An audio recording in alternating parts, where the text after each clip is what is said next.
мэдээ хаяг сурагчдад хэрхэн өгөх вэ? Ахлах ангийн анги удирдсан багштай сурагчдаа хичээл сонголт хийлгэхдээ багш эсвэл идүүцэг эмээн багшийн системд өөрийн ES-тэй ирэхээр нэвтэрч орно.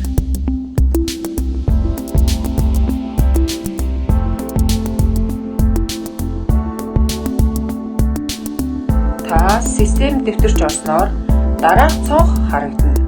Хичээл сонголтын мэдээлэл 2024-өөс 2025-тай танилцаарай.